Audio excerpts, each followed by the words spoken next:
Hello, everyone, and welcome to Tabor Talk. So I'm just going to play a clip from the Sam Harris podcast. David Frum, who's a conservative, lifelong Republican, and you'll hear what he thinks about Trump. And there's a great, I'm going to play also Sam Harris's pilot analogy for Trump. Here we go. Enjoy. Okay, so here we go. There's no video here. Sam has a podcast, audio only. So I'll just play this here. And I'll leave this on. Here we go.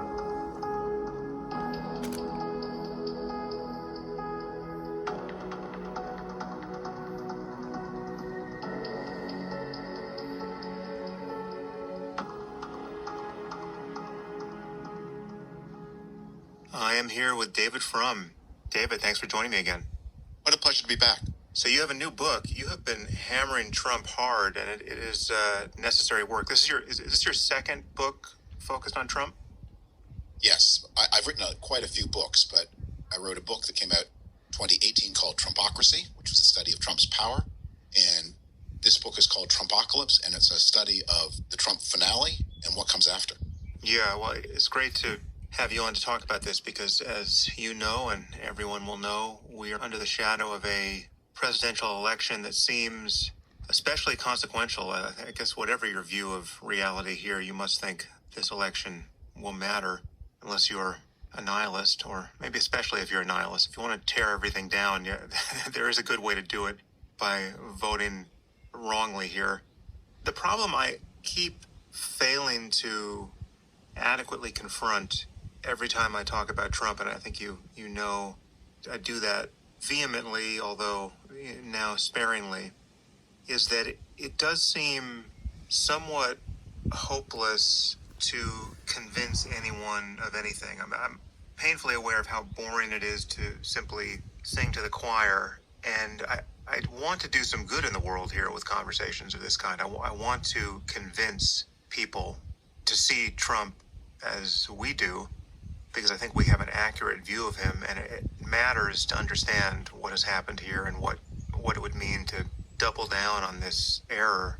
What can we say at the beginning here to try to inoculate our listeners against some ways of misunderstanding the conversation? I mean, there will be an assumption on the part of many that this is a partisan bias where we will be expressing against Trump. What can you say to that point?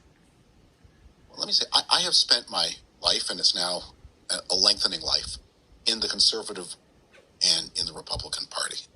As a teenager, I was supported Ford over Carter in 1976.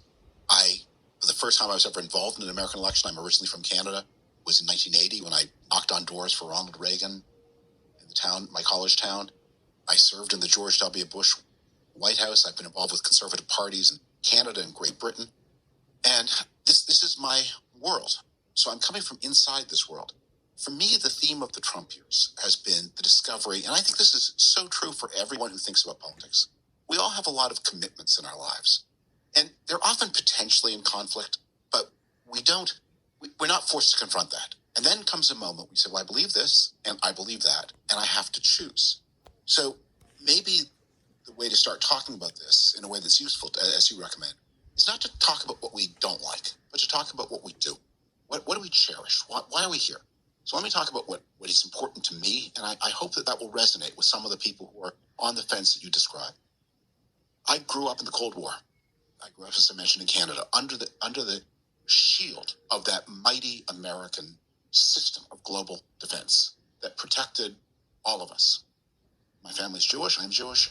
On my father's side, particularly, we lost the vast majority of our family to the Nazi Holocaust. We understand intimately what a world that is not, where justice isn't safeguarded by power, how justice in a world not safeguarded by power, justice becomes a victim. I was formed by the extraordinary explosion of global prosperity in the 1970s and 1980s through free trade and free interchange. The happiest moment of my political life was that moment in 1989 when the Berlin Wall came down and went from South Korea and Chile and South Africa and Eastern and Central Europe, it seemed like we were moving the whole planet to a place of greater security and prosperity. And I think that altogether adds up to the most stupendous human political achievement of all time.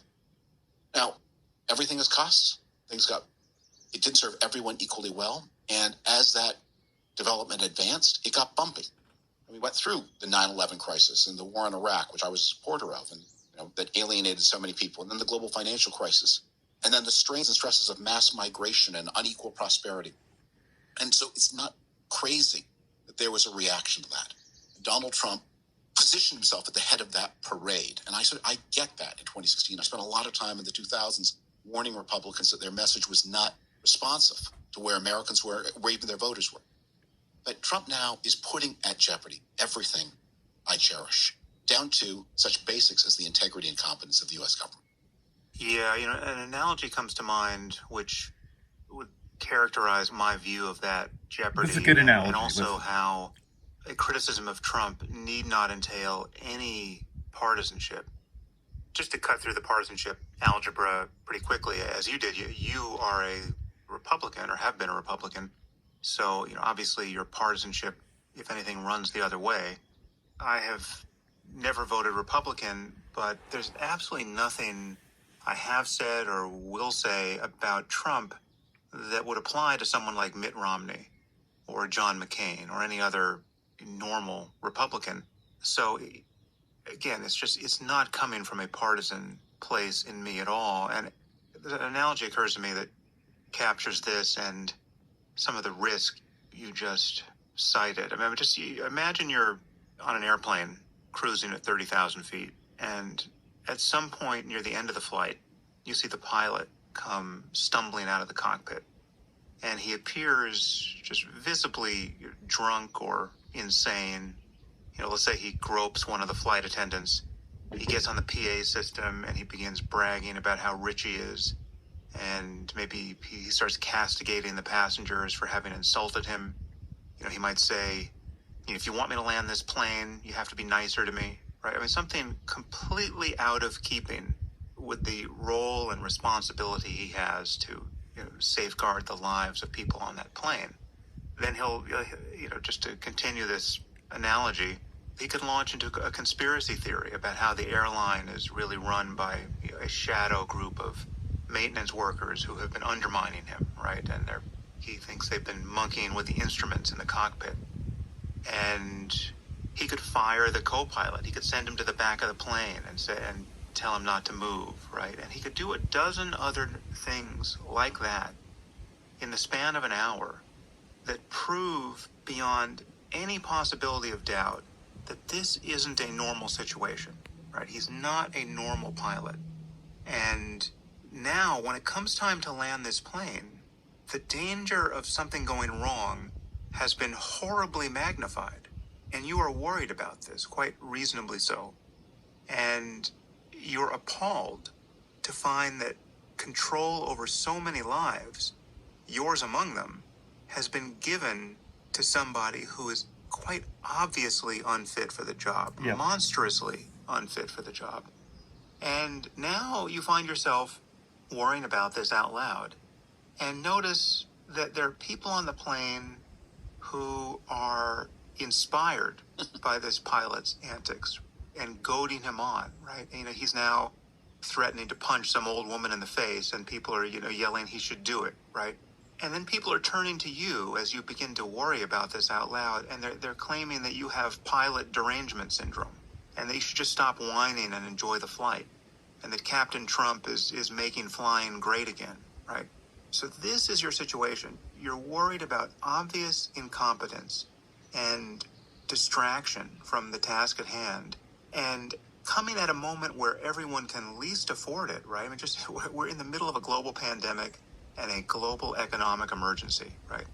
Now, the question is, and I'm posing this to our listeners, how much of your concern about not dying in a plane crash is due to political partisanship?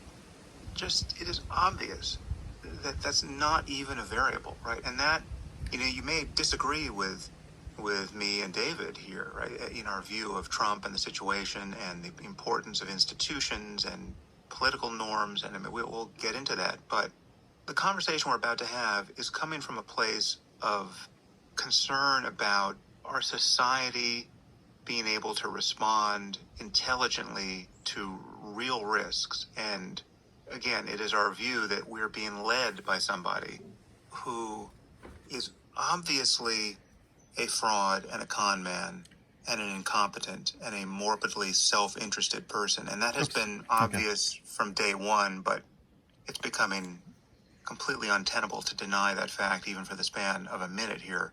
So with that, long preamble, David, you describe in your book.